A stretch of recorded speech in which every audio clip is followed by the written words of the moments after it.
Line ಆಗಿ ಹಾಕೊಂಡ್ಬಿಟ್ಟು ಅದ್ರ ಮುಂದ್ಗಡೆ ರವಿಯ ಮುಂದ್ಗಡೆ ಬರ್ಕೊಳ್ಳಿ 3, 6, 10 ಮತ್ತು 11.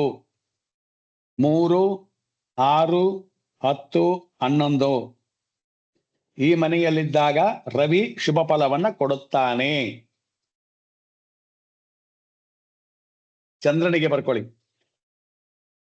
1, 3, 6, 1, 3, 6, 7, 10 ಮತ್ತು 11. 7, 10 ಮತ್ತು 11ನೇ ಮನೆ. ಈ ಮನೆಗಳಲ್ಲಿದ್ದಾಗ ಶುಭ ಫಲವನ್ನ ಕೊಡುತ್ತಾನೆ. ಅಂದ್ರೆ ಏನಪ್ಪಾ ಅಂದ್ರೆ ಅಷ್ಟಕ ವರ್ಗವನ್ನು ಮಾಡಬೇಕಾದ್ರೆ ಏನ್ ಹೇಳ್ತೀವಿ ಅಂತ ಹೇಳಿದ್ರೆ, ಅಷ್ಟಕ ವರ್ಗ ಅಂದ್ರೆ ಗೊತ್ತಿರ್ಬೇಕು ನಿಮಗೆ, ಯಶೋಧ ಗೊತ್ತಿರ್ಬೇಕು. ಅಷ್ಟಕ ವರ್ಗ ಮಾಡುವಾಗ ಏನ್ ಹೇಳ್ತೀವಿ ಅಂತ ಹೇಳಿದ್ರೆ, ಒಂದೊಂದು ಗ್ರಹಗಳು ಒಂದೊಂದು ಸ್ಥಾನದಲ್ಲಿದ್ದು ಒಂದೊಂದು ಮನೆಗಳಿಗೆ ತನ್ನ ಶಕ್ತಿಯನ್ನ, ತನ್ನ ಕಿರಣಗಳನ್ನ ತುಂಬುತ್ತಾರೆ ಅಂತ ಅಷ್ಟಕ ವರ್ಗ ಹೇಳುತ್ತೆ. ಅಷ್ಟಕ ವರ್ಗ ಅಂತಕ್ಕಂಥದ್ದು ಅದೊಂದು ದೊಡ್ಡ ಸಬ್ಜೆಕ್ಟು. ಇದೆಲ್ಲ ಇವಾಗ ಏನ್ ಮಾಡಿದೀವಿ ಪಾಠ, ಇದೆಲ್ಲವನ್ನ ಸೈಡಿಗೆ ಇಟ್ಬಿಟ್ಟು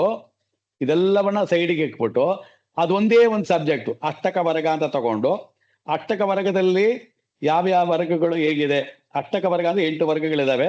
ಆ 8 ವರ್ಗಗಳನ್ನ ಕೂಡಿಸಿ ಯಾವ್ಯಾವ ಭಾವಕ್ಕೆ ಎಷ್ಟೆಷ್ಟು ಫಲಗಳು ತಗೊಂಡಿದ್ದಾವೆ, ಯಾವ ಭಾವದಲ್ಲಿ ಯಾವ ಗ್ರಹ ಎಷ್ಟೆಷ್ಟು ಬಿಂದುಗಳನ್ನು ಕೊಟ್ಟಿದೆ, ರೇಖೆಗಳನ್ನ ಕೊಟ್ಟಿದೆ. ಬಿಂದುಗಳು ಕಡಿಮೆ ಬಿಂದುಗಳು ಕೊಟ್ಟಿದ್ದಾಗ ಆ ಗ್ರಹ ಆ ಇದರಲ್ಲಿ ಸಂಚಾರ ಮಾಡುವಾಗ ಗೋಚಾರದಲ್ಲಿ ಪ್ರಾಬ್ಲಮ್ ಅನ್ನು ಕೊಡುತ್ತೆ ಅಂತ ಅಷ್ಟಕ ವರ್ಗ ಅಂತಕ್ಕಂಥದ್ದೇ ಸಪ್ರೇಟ್ ಸಬ್ಜೆಕ್ಟ್. ಅದು ಈಗ ಏನ್ ಇಷ್ಟು ದಿವಸ ಪಾಠ ಮಾಡಿದ್ವಿ ಅದು ಹೊರತುಪಡಿಸಿ ಅದೊಂದು ಸಬ್ಜೆಕ್ಟ್ ಸಪ್ರೇಟ್, ಅಷ್ಟಕ ವರ್ಗ ಅಂತ. ಓಕೆ. ಮಂಗಳ 3, 6, 11ನೇ ಮನೆಯಲ್ಲಿ ಶುಭ ಫಲಗಳನ್ನು ಕೊಡುತ್ತಾನೆ.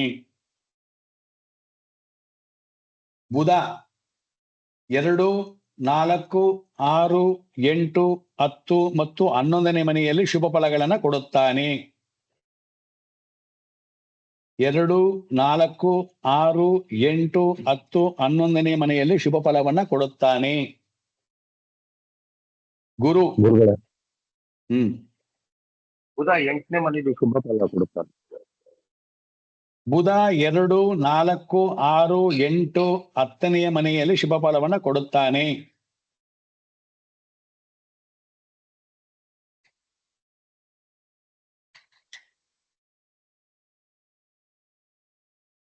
ಗುರು 2, 5, 7, 9, 11ನೇ ಮನೆಯಲ್ಲಿ ಶುಭ ಫಲವನ್ನ ಕೊಡುತ್ತಾನೆ. ಶುಕ್ರ 1, 2, 3, 4, 5 ಶುಕ್ರನಿಗೆ ಮಾತ್ರ ಜಾಸ್ತಿ. 1, 2, 3, 4, 5, 8, 9, 11, 12. 5, 8, 9, 11, 12 ಶುಕ್ರ 12ನೇ ಮನೆಯಲ್ಲಿದ್ರೂ ಶುಭ ಫಲವನ್ನ ಕೊಡುತ್ತಾನೆ. ನಿಮ್ಮ ಚಂದ್ರನಿಂದ, ನಿಮ್ಮ ರಾಶಿಯಿಂದ. ಶನಿ ಮಹಾರಾಜ 3, 6 ಮತ್ತು 11ನೆಯ ಸ್ಥಾನದಲ್ಲಿದ್ದರೆ ಶುಭ ಫಲವನ್ನ ಕೊಡುತ್ತಾನೆ. 3, 6 ಮತ್ತು 11. ರಾಹು 3, 6, 10, 11ನೇ ಮನೆಯಲ್ಲಿದ್ದರೂ ಶುಭ ಫಲವನ್ನ ಕೊಡುತ್ತಾನೆ. ಕೇತು 3, 6, 10, 11ನೇ ಮನೆಯಲ್ಲಿದ್ದರೂ ಶುಭ ಫಲವನ್ನ ಕೊಡುತ್ತಾನೆ.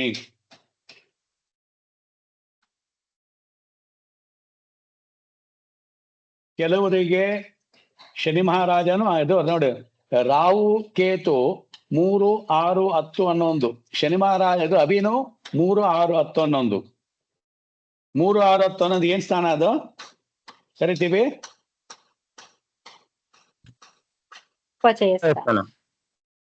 ಉಪಚಯ ಸ್ಥಾನ. ಉಪಚಯ ಅಂದ್ರೆ ಅದು ಜಯವನ್ನ ಕೊಡತಕ್ಕಂಥದ್ದೇ. ಆದ್ರೆ ಅಲ್ಲಿ ಪಾಪಗ್ರಹಗಳ ಸಂಚಾರ ಮಾಡೋದು ತುಂಬಾ ಒಳ್ಳೆಯದು. ಶುಭ ಗ್ರಹಗಳಿಗಿಂತ ಪಾಪಗ್ರಹಗಳಾಗಿರ್ತಕ್ಕಂಥ ರವಿ, ರಾಹು, ಕೇತು, ಶನಿ ಇವರೆಲ್ಲ ಸಂಚಾರ ಮಾಡಿದ್ರೆ ಆ ಜಾಗದಲ್ಲಿ ಫಲವನ್ನ ಹೆಚ್ಚಾಗಿ ಕೊಡ್ತಾರೆ. ಅಂದ್ರೆ ಅಲ್ಲಿ ಕೆಟ್ಟದ ನಾಶ ಮಾಡಿದ್ರೆ ಒಳ್ಳೇದು ಆಟೋಮೆಟಿಕ್ ಆಗಿ ಬರುತ್ತೆ.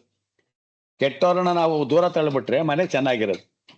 ಮನೆಯಲ್ಲಿ ಯಾವ್ದನ್ನ ಒಂದು ಕೆಟ್ಟವ್ರು ಇದ್ದಾರೆ ಅಂತ ಹೇಳಿದ್ರೆ ನಾವು ಅವ್ರನ್ನ ತೆಗೆದು ಹೊರಗಡೆ ಇಕ್ಬಿಟ್ವಿ ಅಂತ ಹೇಳಿದ್ರೆ ಮನೆ ಚೆನ್ನಾಗಿರುತ್ತೆ, ವಾತಾವರಣ ಚೆನ್ನಾಗಿರುತ್ತೆ ಅಲ್ವಾ? ಸೊ ಚೆನ್ನಾಗಿರ್ಬೇಕು ಅಂದ್ರೆ ಏನು, ಮನೆ ಚೆನ್ನಾಗಿರ್ಬೇಕಂದ್ರೆ ವಾತಾವರಣ ಚೆನ್ನಾಗಿರ್ಬೇಕು. ಸೊ ವಾತಾವರಣ ಕೆಡಬಾರ್ದು ಅಂದ್ರೆ ಆ ಕೆಟ್ಟ ಜನ ಇರಬಾರ್ದು ಅಂತ. ಆಗ 3, 6 ಅಂತ ನಡತಕ್ಕಂಥದ್ದು ಮರವ ಸ್ಥಾನ ಅಂತ ಹೇಳಿದೀವಿ. ಅವ್ರೋಗಿ ಮರವೇ ಸ್ಥಾನ ಅಲ್ಲಿ ಮರೆ ಆಗ್ಬಿಟ್ರೆ ಆ ಫಲ ನಮಗೆ ಸಿಗತ್ತೆ ಅಂತ ಅದರ ಒಂದು ಇದು. ಓಕೆ, ಎಸ್ಪೆಷಲಿ ನಿಮಗೆ 11ನೇ ಭಾವದಲ್ಲಿ ನೀವು ಮೇಲ್ಗಡೆಯಿಂದ ನೋಡ್ಕೊಂಬನ್ನಿ. 11ನೇ ಭಾವದಲ್ಲಿ ಬರ್ತಕ್ಕಂಥ ಎಲ್ಲಾ ಗ್ರಹಗಳು ಶುಭ ಫಲವನ್ನೇ ಕೊಡುತ್ತೆ. ಅದು ಶುಭ ಗ್ರಹವಾಗಿದ್ರು ಸರಿ, ಅಶುಭ ಗ್ರಹವಾಗಿದ್ರು ಸರಿ, ಯಾವುದೇ ಗ್ರಹವಾಗಿದ್ರು 11ನೇ ಭಾವದಲ್ಲಿ ಫಲವನ್ನೇ ಕೊಡುತ್ತೆ. ಈಗ ನಿಮ್ಮ ರಾಶಿಗಳನ್ನ ನೀವು ನೋಡ್ಕೊಳ್ಬೇಕು. ನಿಮ್ಮ ರಾಶಿಗಳನ್ನ ನೋಡ್ಕೊಳ್ಳಿ, ಅಥವಾ ಬೇರೆ ಯಾರಾದ್ರೂ ಒಂದು ರಾಶಿಗಳನ್ನ ಜ್ಞಾಪಕ ಇಟ್ಕೊಳ್ಳಿ. ಜ್ಞಾಪಕ ಇಟ್ಕೊಂಡು ಅದು ಫಲ ಕೊಡ್ತಾ ಇದೆಯಾ ಇಲ್ವಾ ಅಂತ ಯೋಚನೆಯನ್ನ ಮಾಡಿ. ಓಕೆ, ಆದರೆ ಫಲ ಕೊಡುತ್ತಾ ಇಲ್ವಾ ಅಂತ ನೋಡೋದಕ್ಕಿಂತ ಮುಂಚೆ ನಿಮಗೆ ವೇದಗಳು ಅನ್ನೋದು ಗೊತ್ತಿರಬೇಕು. ವೇದಗಳು ಅಂತ ಗೊತ್ತಿರಬೇಕು. ಆ ವೇದ ನಕ್ಷತ್ರ ಗ್ರಹಗಳು ಇದ್ದಾಗ ಫಲವನ್ನ ಅದು ಕಡಿಮೆ ಮಾಡುತ್ತೆ.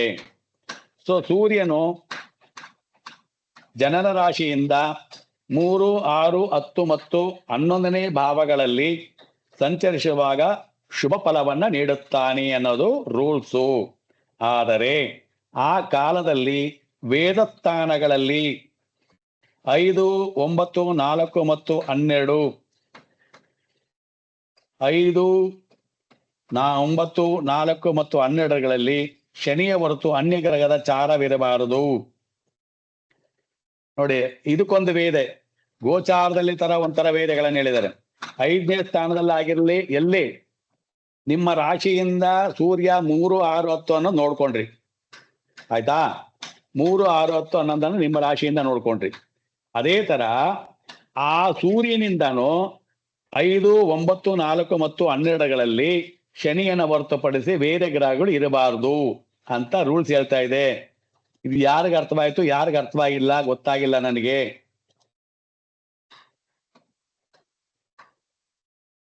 ಸೊ ಇದು ಬೇಸಿಕ್ ಅಲ್ಲಿ ಒಂದಿದೆ. ಓಕೆ, ಇವಾಗ ಈ ರಾಶಿಗೆ ನೋಡೋಣ. ಈ ರಾಶಿಗೆ ನಿಮಗೆ ಇವಾಗ ಇದು ಇಲ್ಲಿದೆ ಟ್ರಾನ್ಸಿಟ್. ಏನು ಇವತ್ತಿನ ಟ್ರಾನ್ಸಿಟ್? ಈಗ ಈ ಗ್ರಹಗಳನ್ನ ಜ್ಞಾಪಕ ಇಟ್ಕೊಂಡ್ರೆ ನಿಮಗೆ ಸೂರ್ಯ ಇವಾಗ ಎಲ್ಲಿದ್ದಾನೆ? ಈ ಲಗ್ನಕ್ಕೆ, ಈ ಚಂದ್ರನಿಗೆ 10ನೇ ಮನೆಯಲ್ಲಿ ಇದ್ದಾನೆ. ಒಬ್ಬ ನಕ್ಷತ್ರ, ಅದೇ ಸಿಂಹ ರಾಶಿಲಿ ಇದ್ದಾರೆ ಗೋಚಾರರಲ್ಲಿ. ಹೌದು, ಉಭ ರಾಶಿಯಲ್ಲಿ ಇದ್ದಾರೆ, ಆಯ್ತಾ? ಸೊ ಚಂದ್ರನಿಂದ ಅವರು 10ನೇ ಮನೆಯಲ್ಲಿ ಇದ್ದಾರೆ. ಅವಾಗ ಇವರಿಗೆ ಶುಭ ಫಲ ಕೊಡಬೇಕು ತಾನೆ? ಕೊಡಬೇಕು, ಅದೇ ರೂಲ್ಸು. 3, 6, 10, 11ರಲ್ಲಿ ಇರ್ಬೇಕಾದ್ರೆ 11ನೇ ಮನೆಯಲ್ಲಿ ಇರ್ಬೇಕಾದ್ರೆ ಶುಭ ಫಲವನ್ನ ಕೊಡಬೇಕು. ಆದರೆ ಅಂತ ಅರ್ಧೋಕ್ತಿಯನ್ನು ಹೇಳಿದ್ದಾರೆ.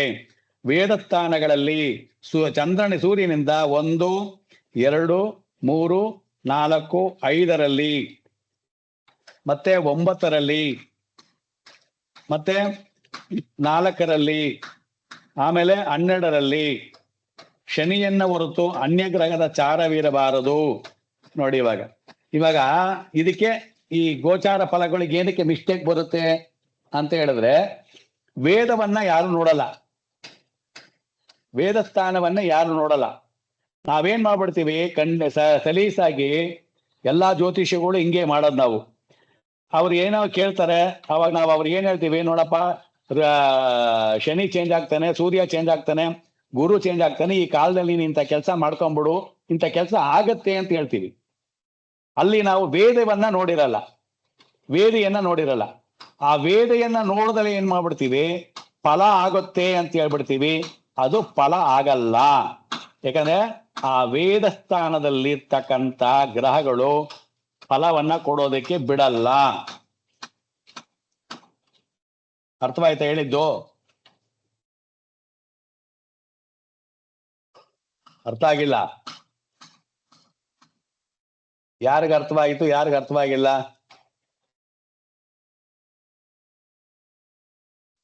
ಏನ್ ಅರ್ಥವಾಯ್ತಾ? ಗುರುಗಳೇ ಅರ್ಥ ಆಯ್ತು ಗುರುಗಳೇ. ಇನ್ ಯಾರಿಗ ಅರ್ಥವಾಗಿಲ್ಲ? ಎಲ್ಲ ಸುಮ್ನೆ ಇದ್ದಾರೆ. ಏನ್ ಅರ್ಥವಾಯ್ತಾ, ಅರ್ಥವಾಗಿಲ್ವಾ? ಗುರುಗಳೇ ವೇದಸ್ಥಾನದಲ್ಲಿ ಗ್ರಹಗಳು ಇದ್ದಾಗ ಸೂರ್ಯ ಫಲ ಕೊಡಲ್ಲ ಅಲ್ವಾ ಗುರುಗಳೇ? ಹೌದು. ನಾವೇನ್ ಅನ್ಕೊಂತೀವಿ, ನಾವು ನಮ್ಮ ಓಪನ್ ಐಟ್ ಏನು 3, 6, 10, 11ರಲ್ಲಿ ಸೂರ್ಯ ಸಂಚಾರ ಮಾಡುವಾಗ ಶುಭ ಫಲಗಳನ್ನ ಕೊಡ್ತಾನೆ. ನೋಡಪ್ಪ, ನಿನಗೆ ಆಗ್ಬೇಕಾಗಿರೋ ಕಾರ್ಯ, ಸೂರ್ಯ ಅಂತಕ್ಕಂಥ ಒಂದು ರಾಜ್ಯ, ಸೂರ್ಯ ಅಂತಕ್ಕಂಥ ಅವನ ತಂದೆ, ಅವನ ತಂದೆಯ ಕಾರ್ಯ ನಿನಗೆ ಆಗತ್ತೆ, ಶುಭ ಕಾರ್ಯಗಳು ನಿನಗೆ ನಡೆಯುತ್ತೆ ಅಂತ ಹೇಳ್ಬಿಡ್ತೀವಿ. ಅಲ್ಲಿ ವೇದವನ್ನ ನೋಡಿರಲ್ಲ ನಾವು. ಆ ವೇದ ಆಗಿದ್ದಾಗ ಅದೇನಾಗ್ಬಿಡುತ್ತೆ, ಅವನು ಆರ್ಯನ್ ಹೇಳಿದ್ರು, ಸುಂದರಬಾಬು ಹೇಳಿದ್ರು, ಎಲ್ರು ಜ್ಯೋತಿಷಿಗಳೆಲ್ಲ ಹೇಳಿದ್ರು ಸೂರ್ಯ 10ನೇ ಮನೆಯಲ್ಲಿ ಬಂದಾಗ ಒಳ್ಳೆ ಕಾರ್ಯ ಆಗತ್ತೆ ಅಂತೇಳಿ, ಯಾತದ್ದು ಆಗ್ಲಿಲ್ಲ ಅಂತ ಅವನು ತಲೆ ಕೆಡ್ಸ್ಕೊಂತಿರ್ತಾನೆ. ಯಾಕೆ ಅಂದ್ರೆ ಈ ವೇದೆಯನ್ನ ಯಾರು ಸೂಕ್ಷ್ಮವಾಗಿ ಗಮನಿಸಲ್ಲ. ಆ ವೇದೆಯನ್ನ ಬಿಟ್ಟುಕೊಂಡು ಆ ಮೇಲ್ಗಡೆ ಇರ್ತಕ್ಕಂಥ ಪಾಠವನ್ನ ನೋಡ್ಕೊಂಡು ಹೋಗ್ಬಿಡ್ತೀವಿ. ಅದೇನ್ ಮಾಡ್ಬಿಡುತ್ತೆ ನೋಡಿ, ಈ ತರ ತಂದ ಕೆಲಸ ಕೊಟ್ಬಿಡ್ತದ. ನಮಗೆ ಗೊತ್ತಿಲ್ಲದೆ ಕೆಲಸವನ್ನ ಕೊಟ್ಬಿಡುತ್ತದ. ಅರ್ಥವಾಯ್ತಾ? ಸೊ ಅದಕ್ಕೆ ನಾವು ಈ ವೇದಕ ಅಂತ ಬರ್ದಿದೀವಲ್ಲ, ಇದನ್ನ ಇಂಪಾರ್ಟೆಂಟ್ ಆಗಿ ನೋಡ್ಲೇಬೇಕು. ನೋಡಿ, ರವಿಗೆ ವೇದಕ ಯಾರು? ಶುಕ್ರ. 11ನೇ ಮನೆಯಲ್ಲಿದ್ರೆ ವೇದಕ, ಆಮೇಲೆ 7ನೇ ಮನೆಯಲ್ಲಿದ್ರೆ ಬೋಧಕ, 6ನೇ ಮನೆಯಲ್ಲಿದ್ರೆ ಪಾತಕ, ಈ 9ನೇ ಮನೆಯಲ್ಲಿದ್ರೆ ಕಾರಕ. ಈ ಮೇಲ್ಗಡೆ 2 ಮಾತ್ರ ಬೋಧಕ ಮತ್ತೆ ಪಾತಕ ಮಾತ್ರ ಶುಭವನ್ನ ಕೊಡುತ್ತೆ ಅಷ್ಟೇ. ಇನ್ನು ಮಿಕ್ಕಿದ್ದಲ್ಲ ನೋಡಿ. ಅದಕ್ಕೆ ಅವನೇನ್ ಹೇಳ್ದು, 6ನೇ ಮನೆಯಲ್ಲಿ ಶನಿ ಇದು, ಶನಿಯನ್ನ ಬಿಟ್ಟು ಈ ಮಿಕ್ಕಿದ ಗ್ರಹಗಳು ಯಾವುದೇ ಇದ್ರು ಅಷ್ಟಕ್ಕಷ್ಟೇ. ಅದಕ್ಕೆ ಅವನು ಹೇಳಿದ್ದು ಶನಿಯನ್ನ ಹೊರತುಪಡಿಸಿ ಆಗಿ. ಅರ್ಥವಾಯ್ತಾ? ಆ ವೇದಕ, ಪಾದಕ, ಬೋಧಕ, ಕಾರಕ ಅನ್ನೋದು ಚಾರ್ಟ್ಗಳು ಕೈಯಲ್ಲಿ ಇಟ್ಕೊಳ್ಳಿ. ಜ್ಞಾಪಕಕ್ಕೆ ಬರ್ಲಿಲ್ಲ ಅಂದ್ರೂ ಪರವಾಗಿಲ್ಲ, ಚಾರ್ಟ್ ಅನ್ನಾದ್ರೂ ಕೈಯಲ್ಲಿ ಇಟ್ಕೊಳ್ಳಿ ಸ್ವಲ್ಪ ದಿವಸಗಳಿಗೆ. ಆಮೇಲೆ ಚಂದ್ರನಂದ ಬರ್ಕೊಳ್ಳಿ. ಚಂದ್ರನು ಜನ್ಮರಾಶಿಯಿಂದ 1, 3, 6, 7, 10 ಮತ್ತು 11ನೇ ಭಾವದಲ್ಲಿ ಸಂಚರಿಸುವಾಗ ಶುಭ ಫಲವನ್ನು ನೀಡುತ್ತಾನೆ. ಆದರೆ ವೇದಸ್ಥಾನವಾಗಿ 5, 9, 12, 5, 9, 12, 2, 4, 8 ವೇದಸ್ಥಾನಗಳಾಗಿವೆ. ಬುಧನನ್ನ ಹೊರತುಪಡಿಸಿ ಅನ್ಯ ಗ್ರಹಗಳಿಂದ ವೇದವಾಗುತ್ತದೆ. ಈ ಸ್ಥಾನಗಳಲ್ಲಿ ಬೇರೆ ಗ್ರಹ ಇದ್ದಾಗ ಫಲವನ್ನ ಕೊಡಲ್ಲ. ಈಗ ನಾವ್ ಏನು ಫಲ ಹೇಳೋದು? ಇದು ಎರಡನ್ನು ಹೆಂಗೆ ಚಾಲಿ ಮಾಡಿ ಹೇಳ್ಬೇಕು ನಾವು? ಬರೇ 1, 3, 6, 7, 10, 11ರಲ್ಲಿ ಚಂದ್ರ ಇದ್ದಾನೆ ಅಂತ ತಕ್ಷಣ ಶುಭ ಫಲ ಹೇಳದ? ಆ ಶುಭ ಫಲಕ್ಕೆ ತಕ್ಕಾಗಿ ಆ ಚಂದ್ರನಿಂದ ವೇದ ಸ್ಥಾನಗಳಾಗಿರ್ತಕ್ಕಂಥ 5, 9, 12, 2, 4, 8ರಲ್ಲಿ ಬುಧನ ಹೊರತು ಬೇರೆ ಗ್ರಹ ಇದೆ ಅಂತ ಹೇಳದ? ಜ್ಯೋತಿಷ ಅನ್ನೋದು ಅಷ್ಟು ಸುಲಭ ಅಲ್ಲ. ನಾವು ಟಿವಿನಲ್ಲಿ ಹೇಳ್ದಂಗೆ ಅದು ಗೋಚಾರ ಫಲ ಹೇಳ್ದಂಗೆ ಅಲ್ಲ ಅದು. ಟಿವಿನಲ್ಲಿ ಹೇಳಿದ್ರೆ ಯಾರು ಆ ವೇದ ಸ್ಥಾನವನ್ನೇ ನೋಡಲ್ಲ. ವೇದ ಸ್ಥಾನವನ್ನೇ ನೋಡಿದ್ರೆ ಯಾರು ಇದುವರೆಗೆ ಫಲನೇ ಹೇಳಕ್ಕಾಗಲ್ಲ, ಶುಭ ಫಲವನ್ನ ಒಂದು ರಾಶಿಗೆ. ಎಸ್, ಕುಜನಿಂದ ಕುಜ ಮತ್ತೆ ಶನಿ ಸಂಚಾರ ಮಾಡುವಾಗ 3, 6, 11ರಲ್ಲಿ 3, 6, 11ರಲ್ಲಿ ಶುಭ ಫಲವನ್ನ ಕೊಡುತ್ತಾರೆ. ಓಕೆ. 2, 9, 5 2, 9, 5 ಇದು ವೇದ ಸ್ಥಾನಗಳಾವೆ. ಆ ಗೋಚಾರದಲ್ಲಿ ರವಿಯು ಹೊರತು ಅನ್ಯ ಗ್ರಹವಿರಕೂಡದು. ಈ 2, 9, 5ರಲ್ಲಿ ಸೂರ್ಯ ಇದ್ದು ಶನಿ ಕುಜ 3, 6, 11ರಲ್ಲಿ ಇದ್ದಾನೆ ಅಂತ ಏನಾನ ನೀವು ಶೂಟ್ ಮಾಡಿ ಕೊಟ್ರೆ, ಆ ಟೈಮಲ್ಲಿ ನೀವು ಏನಾದರೂ ಒಂದು ರಿಜಿಸ್ಟ್ರೇಷನ್ ಮಾಡ್ಕೋ ಅಥವಾ ನೀನೇನ ಗಾಡಿ ತಗೋ ಅಂತ ಏನಾನ ಕರೆಕ್ಟ್ ಆಗಿ ಫಿಕ್ಸ್ ಮಾಡಿ ಕೊಟ್ರೆ ಅದು ಎಷ್ಟು ಕ್ಲಿಕ್ ಆಗುತ್ತೆ ಅಂದ್ರೆ ನಿಮ್ಮ ಆ ಒಂದು ಇರ್ತಕ್ಕಂಥ ದೋಷಗಳು ಏನೇ ಇದ್ರು ಸಹ ಅದೆಲ್ಲ ಎತ್ಕೊಂಡ್ಬಂದ್ಬಿಡುತ್ತೆ. ಅಷ್ಟು ಪವರಾಗಿ ಎತ್ಕೊಂಡ್ಬರುತ್ತೆ. ಬಟ್ ನಮಗೆ ಆ ಮ್ಯಾಚ್ ಮಾಡಬೇಕು, ಕೇಳೋನಿಗೂ ತಾಳ್ಮೆ ಇರಬೇಕು. ನಾವ್ ಯಾವಾಗ ಮ್ಯಾಚ್ ಮಾಡ್ಕೊಡ್ತೀವೋ ಅಲ್ಲಿವರೆಗೂ ಅವನ್ ತಾಳ್ಮೆ ಇರಬೇಕು. ಅವನ್ ಬಂದು ಬರೋ ತಿಂಗಳ ನಾನು ತಗೊಳ್ಬೇಕು, ನನಗೆ ಕೊಡು ಅಂತಂದ್ರೆ ನಾವ್ ಏನ್ ಮಾಡಕ್ಕಾಗತ್ತೆ? ತಾರಾಬಲ ನೋಡ್ಬೇಕಾಗಿ ಬರುತ್ತೆ. ತಾರಾಬಲ ನೋಡ್ಬಿಟ್ಟು ಗೌರಿ ಪಂಚಾಂಗ ನೋಡ್ಬಿಟ್ಟು ಕೊಟ್ಬಿಡ್ಬೇಕಾಗಿ ಬರುತ್ತೆ ಅಷ್ಟೇನೆ. ಅಲ್ಲಿ ಚಂದ್ರ ಅಷ್ಟಮ ನೋಡಲ್ಲ, ಇಲ್ಲ ಬೇರೆ ನೋಡಲ್ಲ, ಯಾತದು ನೋಡಲ್ಲ. ಓಕೆ. ಇದು ಪೂಜಾ ಶನಿ ಇಬ್ರು ಸಂಚಾರ ಮಾಡುವುದು, ಇಲ್ಲ ಪೂಜಾ ಒಬ್ಬ ಸಂಚಾರ ಮಾಡುದು? ಪೂಜಾ ಶನಿ ಮೇಲೆ ಕುಜದಿಂದನೂ ನೋಡ್ಬೇಕು, ಶನಿಯಿಂದನೂ ನೋಡ್ಬೇಕು ರೀ. ಎಲ್ಲಾ ಗ್ರಹಗಳಿಂದನೂ ನೋಡ್ಬೇಕು ತಾನೆ. ಕುಜ ಶನಿ ಮಾತ್ರ ಅಲ್ಲ, ಎಲ್ಲಾ ಗ್ರಹಗಳಿಂದನೂ ನೋಡ್ಬೇಕು. ಕುಜ ಶನಿ ಇಬ್ಬರಿಗೂ ಒಂದೇ ರೀತಿಯಾದ ಫಲ ಇರೋದ್ರಿಂದ ಒಟ್ಟು ಕೊಟ್ಟಿದ್ದಾನೆ ಅಷ್ಟೇನೆ. ಕುಜನಿಗೂ ಅದೇ ಫಲನೇ, ಶನಿಗೂ ಅದೇ ಫಲನೇ. ಅಂದ್ರೆ ಅವರವರ ಕಾರಕತ್ವಕ್ಕೆ ತಕ್ಕಾಗೆ ಕೊಡ್ತಾರೆ. ನಮಗಿಲ್ಲಿ ನಾವ್ ಹೇಳ್ತಿರೋದು, ನಿನಗೆ ಒಳ್ಳೇದಾಗತ್ತಪ್ಪ ಅಂತ ಹೇಳಬೇಕಾದ್ರೆ ಒಂದು ಇದನ್ನ ತಗೊಳ್ಬೇಕಾಗಿ ಬರುತ್ತೆ. ಏನು? ಗಮನವನ್ನ ಇಟ್ಕೊಳ್ಬೇಕಾಗಿ ಬರುತ್ತೆ. ಸುಮ್ನೆ ಒಳ್ಳೇದಾಗುತ್ತೆ ಅಂತ ಹೇಳೋದಲ್ಲ. ಯಾವ ಟೈಮ್ನಲ್ಲಿ ಒಳ್ಳೇದಾಗತ್ತೆ ಅಂತ ನೀನು ಪಕ್ಕಾ ಕ್ಯಾಲ್ಕುಲೇಷನ್ ಮಾಡಿ ಹೇಳ್ಬೇಕು ಅಂತಂದ್ರೆ ವೇದ ಕಾಲವನ್ನ ಕರೆಕ್ಟ್ ಆಗಿ ನೋಡಬೇಕು.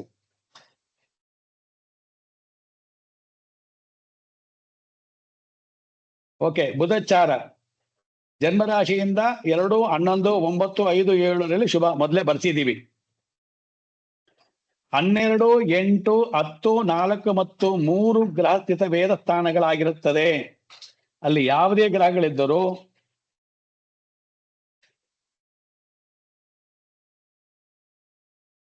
ಫಲವನ್ನ ಕೊಡಲ್ಲ.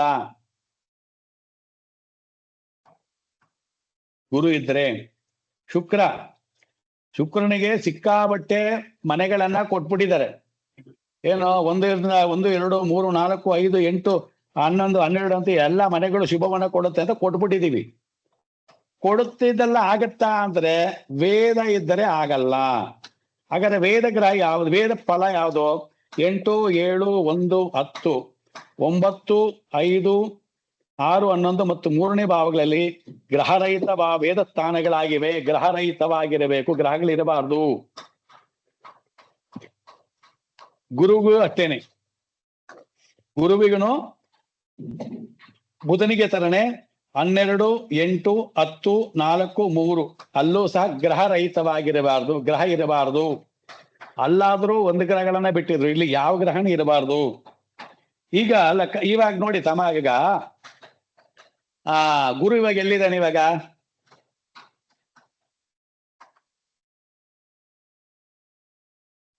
ಮಿಥುನದಲ್ಲಿ ಸರ್.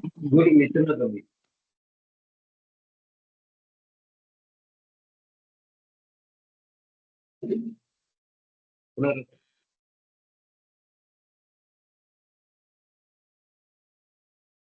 ಗುರು ಮಿಥುನದಲ್ಲಿದ್ದಾನೆ. ಟ್ರಾನ್ಸಿಟ್ ಅಲ್ಲಿ ಗುರು ಮಿಥುನದಲ್ಲಿದ್ದಾನೆ ಅಲ್ವಾ? ಸೊ ಗುರು ಮಿಥುನದಲ್ಲಿದ್ದಾನೆ ಅಂತ ಹೇಳಿದ್ರೆ ಈ ರಾಶಿಗೆ ಏನಾಗಬೇಕು? ಇದಕ್ಕೆ ಈ ರಾಶಿಗೆ 7, 8ನೇ ಮನೆಯಲ್ಲಿ ಸ್ಥಿತನಾಗಿದ್ದಾನೆ. 8ನೇ ಮನೆಯಲ್ಲಿ ಗುರು ಫಲವನ್ನ ಕೊಡ್ತಾನ? ಕೊಡಲ್ಲ. ಮತ್ತೆ ಯಾವಾಗ ಕೊಡ್ತಾನ ಅವನು? 2ನೇ ಮನೆಯಲ್ಲಿ, 5ನೇ ಮನೆ, 7ನೇ ಮನೆ, 10ನೇ ಮನೆ, ಇದು 9ನೇ ಮನೆ, 11ನೇ ಮನೆಯಲ್ಲಿ ಇದ್ದಾಗ ಫಲವನ್ನ ಕೊಡ್ತಾನೆ. 10ನೇ ಮನೆಯಲ್ಲ, 2, 7, 5, 9, 11ನೇ ಮನೆಯಲ್ಲಿದ್ದ ಫಲವನ್ನ ಕೊಡ್ತಾನೆ ಅಂತ ಹೇಳಿದ್ವಿ. ಅದಕ್ಕೆ 12ನೇ ಮನೆಯಲ್ಲಿ, 8ನೇ ಮನೆಯಲ್ಲಿ, 10ನೇ ಮನೆಯಲ್ಲಿ, 4ನೇ ಮನೆಯಲ್ಲಿ ಮತ್ತು 3ನೇ ಮನೆಯಲ್ಲಿ ಗ್ರಹರಹಿತ ವೇದವಿರಬೇಕು. ಎಲ್ಲಿಂದ? ಈ ಒಂದು ರಾಶಿಯಿಂದ. ಈ ರಾಶಿಯಿಂದ ಅಂದ್ರೆ ಗೋಚಾರದಲ್ಲಿ ಹೇಳ್ತಿರೋದು, ಗ್ರಹಗಳನ್ನ ಹೇಳ್ತಿರೋದು. ನೀವು ನೇಟಲ್ ಚಾರ್ಟ್ ಅಲ್ಲಿ ನೋಡ್ಬಿಟ್ಟಿರಾ? ನೇಟಲ್ ಚಾರ್ಟ್ ಅಲ್ಲಿ ಗುರು ಇಲ್ಲಿ ಬಂದಾಗ ಅಂತ ಹೇಳಿ ಇಲ್ಲಿಂದ ಗುರುಗಳನ್ನ ಇದು ಲೆಕ್ಕ ಹಾಕ್ಬಿಟ್ಟಿರ. ಗೋಚಾರದಲ್ಲಿ ಗುರು ಇಲ್ಲಿ ಬಂದಾಗ 12ರಲ್ಲಿ ಅಂದ್ರೆ ಮಿಥುನದಲ್ಲಿ ಯಾರಿರಬಾರ್ದು, 8ರಲ್ಲಿ ರಾಹು ಇದ್ದಾನೆ, ಫಲ ಸಿಕ್ಕಲ್ಲ. 10ರಲ್ಲಿ ಯಾವ ಗ್ರಹ ಇರಬಾರ್ದು, ಮೇಷದಲ್ಲಿ ಯಾರು ಗ್ರಹ ಇರಬಾರ್ದು. 4ರಲ್ಲಿ ತುಲಾದಲ್ಲಿ ಯಾವ ಗ್ರಹ ಇರಬಾರ್ದು. ಮತ್ತೆ 3ರಲ್ಲಿ ಯಾವ ಗ್ರಹ ಇರಬಾರ್ದು. ಅವಾಗ ಇವಾಗ ಫಲ ಸಿಗುತ್ತಾ? ಇದು ಎಲ್ಲಿಂದ ಸಿಗತ್ತೆ? ನಾವ್ ಹೇಳ್ತೀವಿ ಇಲ್ಲಿ ವೃಶ್ಚಿಕ ರಾಶಿಯವರೆಗೆ ಮೇಷರ ಇದು ಶುಭ ಗುರುವು ಕಟಕ ರಾಶಿಗೆ ಬಂದಾಗ 1, 5, 9ನೇ ಮನೆಯಲ್ಲಿ ಬರ್ತಿರೋದ್ರಿಂದ ಫಲವನ್ನ ಕೊಡ್ತಾನೆ ಅಂತ ಹೇಳ್ತಾ ಬಿದ್ದಿರ್ತೀವಿ. ಆದರೆ ವೇದಸ್ಥಾನವಾಗಿರ್ತಕ್ಕಂಥ 8ನೇ ಮನೆಯಲ್ಲಿ ಯಾರಿದ್ದಾರೆ?